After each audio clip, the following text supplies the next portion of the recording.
Meus queridos, este vídeo de hoje é um pouco diferente do que costuma aparecer por aqui, porque ele tem um cunho mais literário. Eu quero comentar alguns dos últimos livros que eu li aí no final do ano passado, no final de 2024.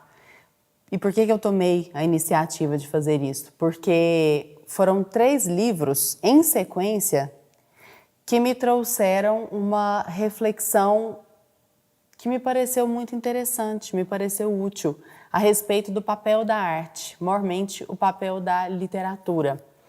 E vale lembrar que eu não sou professora de literatura, eu não sou uma crítica literária. Então, o que eu vou dizer aqui são as minhas próprias percepções, são as minhas próprias opiniões, como uma pessoa que lê com bastante frequência e procura estar sempre assim, desenvolvendo uma perspectiva ampla a respeito da leitura. Não é uma leitura simplesmente por fazer, mas eu tento sempre trazer aquilo para dentro da minha vida e sorver o que há de mais aproveitável dentro dessa literatura para que, de fato, eu possa aí expandir meu imaginário. A gente tem até um vídeo aqui sobre imaginário e melhorar, né, como ser humano de maneira geral. Bom, sem mais delongas, os 3 livros que eu li, na sequência, isso foi em outubro e novembro do ano passado, nesses 2 meses. Eu li esses 2 livros aqui, O Primo Basílio, de Eça de Queiroz. O Eça de Queiroz é um escritor português excelente, ele faz parte da corrente realista e ele tem uma perspectiva bastante cínica da realidade. Ele tem uma visão muito cínica, ele é cético com relação à própria humanidade. Isso se percebe na própria literatura inteira dele. A gente vê isso, por exemplo, lá em O Crime do Padre Amaro, que é um excelente livro, tudo muito bem escrito. Aliás, é um exímio escritor, escreve muito bem. O outro é Olhai os Lírios do Campo, do Érico Veríssimo. É um livro posterior ao Primo Basílio, acho 1930 e pouco, se eu não me engano. Vou colocar a data, que se tiver alguma errata, vai aparecer aí na tela. E ele escreveu Olhai os Lírios do Campo, é um escritor brasileiro, Érico Veríssimo, exímio escritor. Todos esses aqui são ótimos escritores. E outro foi este, chamado Beleza, o que é e por que importa, de John Mark L. Miravalli, ou Miraval, não sei como é que se lê isso aqui propriamente. E ele é um teólogo. Este livro tem uma perspectiva 100% cristã. Então, acho importante ser transparente aqui com vocês e dizer que as reflexões que eu vou fazer, que se ancoram em parte neste livro aqui, têm uma perspectiva cristã. Mas é uma perspectiva que me parece aproveitável, muito aproveitável, na verdade, o jeito como ele teceu ali os comentários partindo dessa premissa cristã. Então, tá bom. O que acontece? Primeiro, eu li Olhai os Lírios do Campo.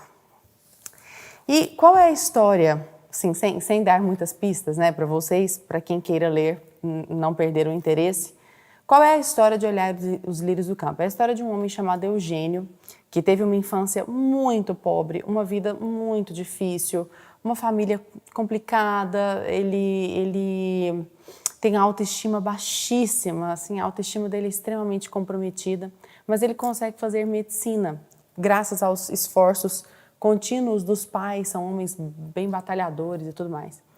E ele se casa com uma mulher chamada Eunice, é uma mulher bastante superficial, assim, muito polida, mas muito vazia, também muito cínica, sabe? Falando em cinismo aqui do Eça de Queiroz, uma mulher bem cínica. E eles têm um casamento profundamente infeliz. Só que na faculdade de medicina, ele conhece uma amiga, a Olívia. E fica aquela coisa ali, né? Uma parte substancial do livro, ele que é a Olívia. E a Olívia é uma moça encantadora.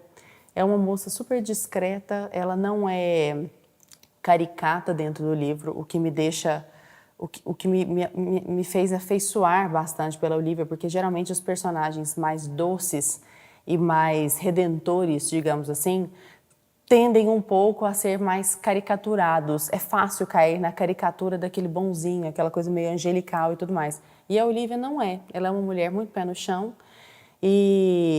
mas ela é o elemento redentor do livro, sabe? Tá bom, então guarde essa história aí. O Primo Basílio conta a história, outra história, conta a história de uma mocinha chamada Luísa, 20 e poucos anos, super bem casada, tem um casamento bacana, E aí o marido dela viaja por muito tempo, assim, vários meses, o Jorge, e aparece o tal do primo Basílio lá na casa dela. O primo brota do Neida e eles já tinham tido um caso anterior. E veja que eu usei tinham tido, né? O verbo auxiliar e o verbo principal são o mesmo. Não há nenhum problema nisso. Eu já falei sobre isso aqui no canal. E eles tinham tido um caso anteriormente, quando mais jovenzinhos ainda, e eles retomam este caso tórrido. Qual é a grande questão? Este livro não tem nenhum elemento de redenção. Isso já é uma pista que eu estou te dando, tá? Mas se você ler um pouquinho sobre essa de Queiroz, você vai perceber que essa é a tônica dele mesmo. Então ele explora, dentro dessa perspectiva realista, traços que são verdadeiros dentro do ser humano. Não quero dizer que o que ele fez aqui foi falso, aliás, muito pelo contrário. Mas ele busca dentro da alma de cada um dos personagens, basicamente a sobreposição do que existe de pior. Então, a Luísa é uma mocinha que se ancora ali numa literatura francesa, Madame Bovary, a Dama das Camélias e tudo mais. Então, ela tem o imaginário muito povoado com esses amores tórridos e tal, e ela quer viver isso. Então, você vê que ela é bastante guiada pela luxúria, pelo egoísmo, embora ela tenha um casamento excelente com o Jorge está longe, ela começa a pensar nela, no tanto que ela está enfadada, e ela o tempo inteiro. E o primo Basílio nem se fala. Eu não sei se eu já li um livro com um personagem mais cafajeste do que o primo Basílio. É uma coisa impressionante.